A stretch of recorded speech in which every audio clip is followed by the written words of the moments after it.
Hello all of you, welcome back to my channel. मैं आज आप लोगों के लिए लेकर आ चुकी हूँ एक कलेक्टिव रीडिंग जिसका टॉपिक रहने वाला है उनकी feelings for next few hours. आपके जो पर्सन है, पार्टनर है, लव इंटरेस्ट है, अगले कुछ घंटों में उनकी फीलिंग्स क्या होंगी आपको लेकर हम ये जानने की कोशिश करेंगे। रीडिंग जनरल है, कलेक्टिव है, हो सकता है कि आपकी सिचुएशन के साथ एक्यूरेटली रेजोनेट करे, हो सकता है सिर्फ कुछ परसेंट रेजोनेट करे। तो ओपन माइंडेड होकर सुनिएगा और ज़बरदस्ती अपने आप को रीडिंग में फिट इन मत कीजिएगा। जितना रेजोनेट होता है उतना ही एक्सेप्ट कीजिएगा, ओके। और आप सब लोग मुझे कमेंट्स में बताइए कि आप सब लोग कैसे हैं, कैसे चल रही है आपकी लाइफ, क्या चेंजेस आ रहे हैं आपकी लाइफ में, क्या न्यू हो रहा है, क्या एक्साइटिंग चल रहा है। कमेंट्स में बताइए, मैं जानना चाहती हूँ कि जो हमारे फैमिली मेम्बर्स हैं वो सब कैसे हैं, ओके व्यूअर्स। और ये रीडिंग जो है, ये जो रीडिंग है कलेक्टिव है, जैसा कि मैंने आपको बताया। ओपन माइंडेड होकर आपको सुनना है, टाइमलेस है। जब भी आप इस वीडियो तक पहुंचेंगे यह आपके साथ तभी रेजोनेट करेगा और सभी ज़ोडिएक साइंस के लिए है, हर उम्र के व्यक्ति के लिए है, ओके व्यूअर्स। तो चलिए रीडिंग स्टार्ट करते हैं, ज़्यादा समय व्यर्थ नहीं करते हैं।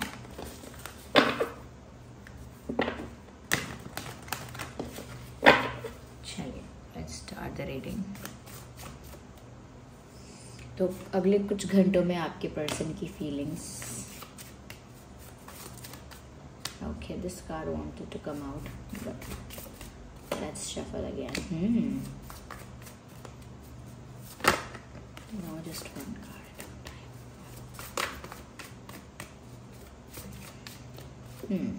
है ये आ गया दोबारा।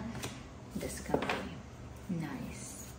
Let's choose one more card. Let's take one more card. एक और कार्ड लेते हैं। No, I need one card.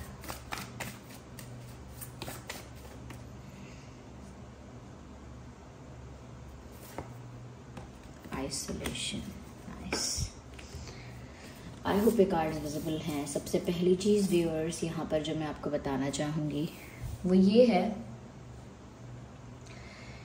कि अगले कुछ घंटों में कहीं ना कहीं आपके पर्सन, मुझे ऐसा लगता है ना, बहुत कुछ रियलाइज़ करेंगे अपने बारे में। एक सेल्फ एनालिसिस हो सकता है, बहुत लंबा प्रोसेस तो नहीं कहूँगी सेल्फ एनालिसिस का, लेकिन ऐसा लगता है कि कुछ दिन से, कुछ समय से, कुछ हफ्तों से शायद ये एनालिसिस चल रहा था और ये अगले कुछ घंटों बाद भी ऐसा ही एनालिसिस चल रहा है, जो बहुत इंटेंस भी नहीं है, बहुत एक्सट्रीम नहीं है, लेकिन ऐसा लगता है जैसे हम कहते हैं ना, इंसान को अपने गृहबान में झांक कर देखना चाहिए। इंसान को पहले अपने कर्म को देखना चाहिए, वो क्या कर रहा है, पहले अपने आप पर उंगली उठाओ फिर दूसरे से कहो, ऐसा कुछ। तो यहाँ पर ये इंसान जो है ना, अपने आप में ही झांक कर देख रहे हैं। अगले कुछ घंटों में ऐसा लगता है व्यूअर्स के अपने रिलेशनशिप में, अपनी लव लाइफ में, ये कहीं ना कहीं आपके साथ कहाँ कहाँ वो गलत रहे हैं, कहाँ एक्चुअल में उनकी गलती थी, ओके। उनको एक रियलाइजेशन जैसे हो रहा है, जैसे उनकी अंतरात्मा जो है उनको कहीं ना कहीं ये समझा रही है कि वो कहाँ कहाँ गलत थे। उनकी इंट्यूशन उनको उसी तरफ गाइड कर रही है या उसी तरफ पुश कर रही है जहाँ वो अपनी गलती रियलाइज करे। तो एक गलती रियलाइज करने वाली एनर्जी यहाँ पर है। और साथ ही साथ अगर व्यूअर्स उन्होंने कहीं ना कहीं आपसे बहुत ज़्यादा स्पेशल ट्रीटमेंट लिया है, यानी आपने उनको बहुत स्पेशली ट्रीट किया, बहुत पैम्पर किया, कहीं ना कहीं बहुत ज़्यादा आपने इनको केयर किया या रिस्पेक्ट किया या बहुत प्यार दिया, तो अब क्योंकि इनको अपनी गलती रियलाइज़ हो रही है अगले कुछ घंटों में, तो ये ऐसा फील कर सकते हैं, चांसेस हैं यहाँ पे कि मैं शायद आपकी लायक ही नहीं हूँ। You are too good, you are too good to be with me, या आप बहुत अच्छे हो, मेरे जैसा इंसान शायद आपको डिजर्व नहीं करता। You are much more better than me, आप मुझसे तो कहीं ज़्यादा अच्छे हो, मुझसे तो बहुत ज़्यादा बेटर हो। ये कहीं ना कहीं उनकी सोच, उनकी फीलिंग अगले कुछ घंटों में हो सकती है, क्योंकि उनको लग रहा है व्यूअर्स कि आपने जो उन्हें प्यार, अटेंशन, केयर या जो भी आपने इनको कहीं ना कहीं स्पेशली इनको ट्रीट किया है, शायद वो ये सब डिजर्व करते ही नहीं हैं। अगर वो पास्ट को मुड़कर देखते हैं, पलट कर देखते हैं कि उन्होंने क्या क्या किया है आपके साथ और आप क्या डिजर्व करते थे और उन्होंने क्या किया है, तो उनको लगता है कि आप इतना अच्छा बिहेव करें उनके साथ, वो तो डिजर्व ही नहीं करते ऐसा। तो ये एक सेल्फ रियलाइजेशन वाली बात है।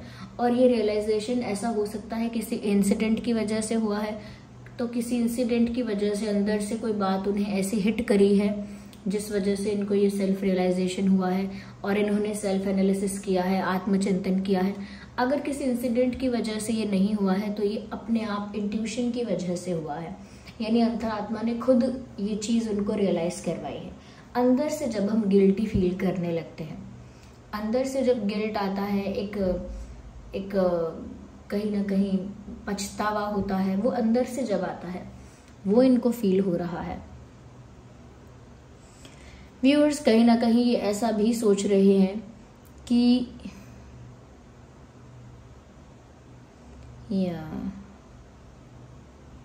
दे are ruling a barren land, they are ruling a barren land. इसका मतलब ये है कि वो ऐसा फील कर रहे हैं कि जैसे वो राजा तो बन गए हैं लेकिन एक सूखी खंडर बंजर जमीन के राजा जहां कुछ नहीं है।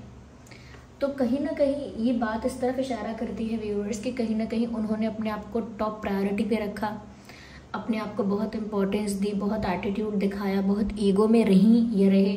इसकी वजह से वो एक टॉप पोजीशन पर अपने रिश्ते में पहुंचना चाह रहे थे। वो चाह रहे थे कि हमेशा लीडर वो रहें रिश्ते में, या हमेशा कंट्रोल उनके हाथ में रहे, या हमेशा इंपॉर्टेंस और वैल्यू उनकी रहे। तो कहीं ना कहीं एक समय पर वो उस पोजीशन तक पहुंचे भी, लेकिन उसके बाद व्यूअर्स यहाँ पर उन्होंने आपको खो दिया है। अगर आपको नहीं खोया है, अगर आप अभी भी अवेलेबल हैं, तो भी आपका वो जो प्यार था, जितनी इंटेंसिटी के साथ आप कर रहे थे, जितनी इंटेंसिटी के साथ आप इनको प्यार कर रहे थे या कहीं ना कहीं इनके लिए अवेलेबल थे, इनके लिए बहुत एक्साइटेड थे, वो इंटेंसिटी अब बहुत आपने कम कर दी है। तो वो इंटेंसिटी कम हो गई है, आपके दिल में वो जो उत्साह था, उमंग थी, वो प्यार था, वो खुशी थी इनको लेकर, वो अब आपने कंट्रोल कर ली है, दबा दी है या खत्म कर दी है आधे से ज़्यादा। ओके, खत्म करा है आपने आधे से ज़्यादा अपने इस प्यार के एक्साइटमेंट को और अपने इस रोमांटिक फीलिंग को कहीं ना कहीं सप्रेस किया है आपने भी, क्योंकि आपको लगा कि ये इंसान कुछ भी रिटर्न नहीं कर रहा है या कुछ भी रिस्पॉन्स वैसा नहीं कर रहा है, या कहीं ना कहीं आपको जब डिसरिस्पेक्टेड या ह्यूमिलिएटेड फील होने लगा तब आपने इन चीज़ों को कट ऑफ करना स्टार्ट किया। ये जो प्यार की सप्लाई है इसे कट ऑफ किया है आपने फिर, और जब सप्लाई कट ऑफ हो जाती है तो वो जो ज़मीन है, जितना वो ज़मीन उनको हरी भरी और बहुत उपजाऊ और बहुत सुंदर और बहुत प्रेम भरी लग रही थी, अब क्योंकि आपके प्यार का सप्लाई कट ऑफ हुआ है, वही ज़मीन एक बंजर ज़मीन है। अब भले ही वो राजा बने बैठे हैं कि अरे, या बनी बैठी थी या बने बैठे थे कि अरे मैं लीडर हूँ, या कहीं ना कहीं लीडर रही तो मेरे हिसाब से सब होगा, मेरे अकॉर्डिंग सब होगा, मुझे पता है सही क्या गलत क्या है, और मैं ही सब कुछ मेरे अराउंड ही रिवॉल्व कर रहा है, सब कुछ मैं ही हूँ, अपने बारे में ही सोचना। तो अब राजा बन भी गए हैं तो क्या फ़ायदा। जैसे कभी कभी लोग राजा बनने के लिए अपने परिवार वालों को मारते हैं, ओके, षड्यंत्र करके परिवार वालों को ही मारते हैं, फिर राजा बनते हैं, तो क्या फ़ायदा। परिवार को ही आप कहीं ना कहीं आप अपना नहीं मान सके, संभाल ना सके, तो फिर अब राजा बन गए तो क्या फ़ायदा है। अब तो आपके इतने दुश्मन हैं, परिवार वाले तो फिर भी शुभ चिंतक होते हैं आपके, लेकिन अब तो आपके इतने दुश्मन हैं क्योंकि सबको पता है कि आपकी कोई फैमिली नहीं है और आप किसी के सगे नहीं हो। सबको पता है कि ये राजा किसी का नहीं है, तो अब लोग आपके साथ कभी ईमानदारी रखेंगे नहीं रखेंगे।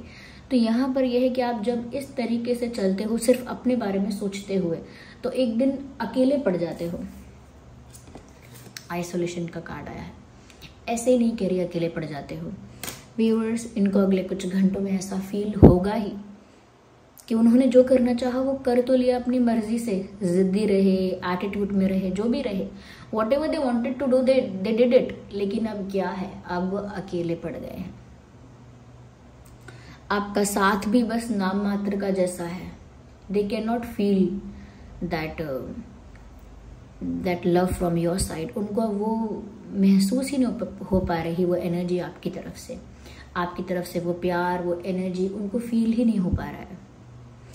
तो कहीं ना कहीं व्यूअर्स बहुत अकेले पड़ गए हैं, एक अकेलापन उनको सता रहा है, एक अकेलापन जो है वो ही उनको ये रियलाइज़ करवा रहा है। मैंने कहा ना, कोई इंसिडेंट ऐसा है, कोई बात ऐसी है, या उनकी इंट्यूशन ने ही उनको ये रियलाइज़ करवाया है कि सेल्फ एनालिसिस करो, अपनी गलती पर ध्यान दो पहले। तो ये सब चीज़ें क्यों हुई? क्योंकि ये इंसान अकेले पड़ गए, तब समझ में आया। जब इंसान अकेले पड़ जाता है तब हर चीज़ की वैल्यू समझ में आ जाती है, माता पिता की, घर परिवार की, दोस्तों की, रिश्तों की, जॉब की, पढ़ाई लिखाई की, हर चीज़ की वैल्यू समझ में आएगी जब आप अकेले बैठकर थोड़ा सा आत्मचिंतन करेंगे। और ये भी अकेले हैं, अगले कुछ घंटों में भी ये इंसान अकेला ही फील कर रहे हैं और अकेले ही हैं। ये अकेलापन ऐसा नहीं है कि किसी के पास जाके किसी से बात नहीं कर सकते, of course they can do. ये अकेलापन कुछ इस तरह का है व्यूअर्स कि ये सबको दूर रखना ही चाहते हैं अपने आप, ज़्यादा किसी के साथ इन्वॉल्व नहीं होना चाह रहे हैं, ज़्यादा इंटरैक्ट, ज़्यादा सोशलाइज या ज़्यादा बहुत इन्वॉल्व नहीं होना चाह रहे हैं, बहुत ज़्यादा कहीं ना कहीं लोगों के साथ शेयर नहीं करना चाह रहे हैं, बहुत ज़्यादा अपने मन के बारे में, अपने दिल के बारे में, अपनी सिचुएशंस के बारे में। They don't want to share it to anyone.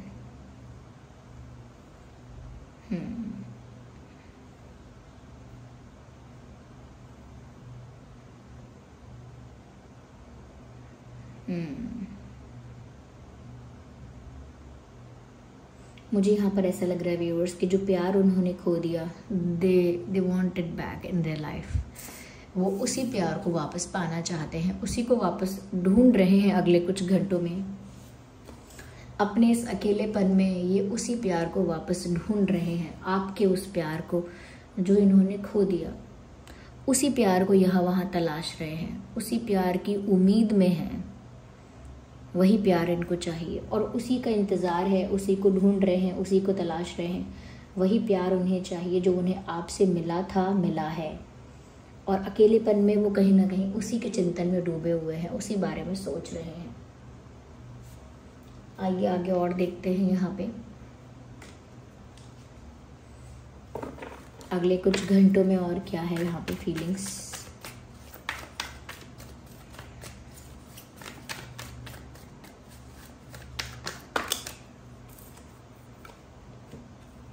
देखिए, ये कार्ड अपने आप पॉप आउट हुआ है जो कहता है I know exactly what I was doing.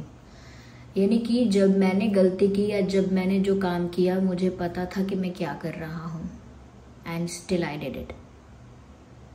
ऐसा नहीं था कि मुझसे अनजाने में हो गया, नादानी में हो गया। आई वॉज अवेयर, मुझे पता था कि मैं क्या कर रहा हूँ। I know exactly what I was doing, मुझे एग्जैक्टली पता था कि मैं क्या कर रहा हूँ और फिर भी मैंने वो चीज़ की। तो कहीं ना कहीं व्यूअर्स, इस इंसान ने ये इंसान जो है, ये ऐसी बात भी सोच सकते हैं कि इनको पता था कि कहीं ना कहीं ये सेल्फिश हो रहे हैं, फिर भी ये हुए। इनको पता था कि कहीं ना कहीं ये आपके साथ कुछ ऐसा बिहेवियर कर रहे हैं जो आप डिजर्व नहीं करते हो, फिर भी उन्होंने किया।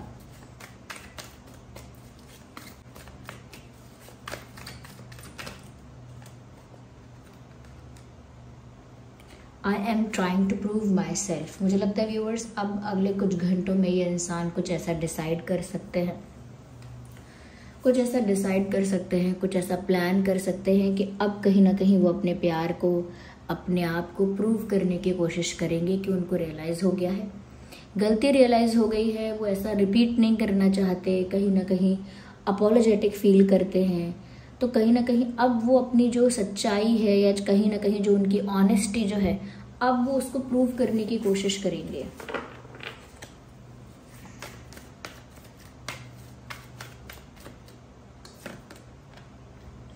देख लीजिए, यहाँ पर भी गलतियों की ही बात हो रही है। It is all about the faults. It was my fault but I blamed you, but still I blamed you. कह रहे हैं कि मेरी गलती थी, फिर भी मैंने आपको ब्लेम किया। अगेन, ये भी एक रियलाइजेशन वाली बात है। ये भी एक ऐसा रियलाइजेशन है जो सेल्फ एनालिसिस से होता है। ओके, जब आत्मचिंतन कर रहे हैं तो ये एक रियलाइजेशन भी होता है कि मेरी गलती थी, फिर भी मैंने आपको ब्लेम किया।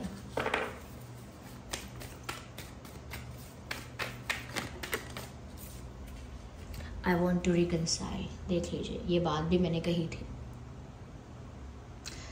वो आपके साथ वापस एक होना चाहते हैं, वापस आपके साथ यूनियन चाहते हैं, वापस से आपके साथ एक होना चाहते हैं, एक रिश्ता चाहते हैं आपके साथ। जो प्यार उन्होंने खो दिया वो फिर से ढूंढ रहे हैं, फिर से पाना चाहते हैं। ये बात मैंने कही थी और ये बात यहाँ है। ये सच में व्यूअर्स वो प्यार जो खो चुके हैं उसे वापस पाना चाहते हैं। Let's take the last card from this deck. Hey, I need one card at one time. Is it one? No.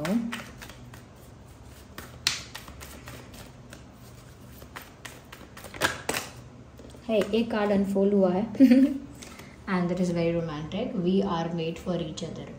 तो वो ऐसा सोच सकते हैं कि हम दोनों को एक होना ही चाहिए, हम दोनों ज़रूर एक होंगे और कहीं ना कहीं वो उस खोए हुए प्यार को वापस पाना चाहते हैं, क्योंकि उनको ऐसा लगता है कि आप दोनों एक दूसरे के लिए ही बने हैं।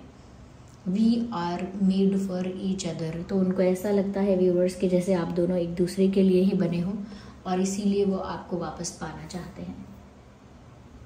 यहाँ पर हम कुछ डिवाइन गाइडेंस भी ले लेते हैं। Okay, communicate clearly. कहीं ना कहीं यहाँ पर ऐसा हो सकता है कि आप दोनों के बीच ना एक क्लियर कट कम्युनिकेशन की कमी है। ओपन कम्युनिकेशन नहीं होता, एक ऑनेस्ट कम्युनिकेशन आप लोगों के बीच नहीं है। आप लोग बात करते हैं तो आधी से ज़्यादा बातें मन में ही रखते हैं और थोड़ी थोड़ी बात बोलते हैं, थोड़ी थोड़ी बात पूछते हैं, क्लियर बात नहीं करते हैं। कम्युनिकेशन गैप होने की वजह से भी यहाँ पर इश्यूज हुए हैं। तो यहाँ पर डिवाइन गाइडेंस ये है कि अगर आप कुछ भी सॉर्ट आउट करना चाहते हैं, कुछ भी रिजॉल्व करना चाहते हैं, कोई भी इशू, पहले कम्युनिकेशन को क्लियर कीजिए। कम्युनिकेशन गैप नहीं आना चाहिए, कम्युनिकेशन बैरियर नहीं होना चाहिए। Communicate clearly. ओके, या so this was the reading viewers. I hope ये रीडिंग आपके लिए हेल्पफुल रही है। कमेंट करके बताइए कितनी हेल्पफुल है और आप इस रीडिंग के लिए थैंक्स करना चाहते हैं तो जिन पर भी आपका फेथ है आप उन्हें थैंक्स करें। रीडिंग को क्लेम करने के लिए आप लोग एंजल नंबर टाइप करके रीडिंग क्लेम करें। ओके व्यूअर्स, अगर आप नए हैं सब्सक्राइब करें, बेल आइकन को प्रेस करें। चलिए मिलते हैं अगली रीडिंग में, तब तक के लिए bye bye family, bye bye angels, love you all, take care, bye bye.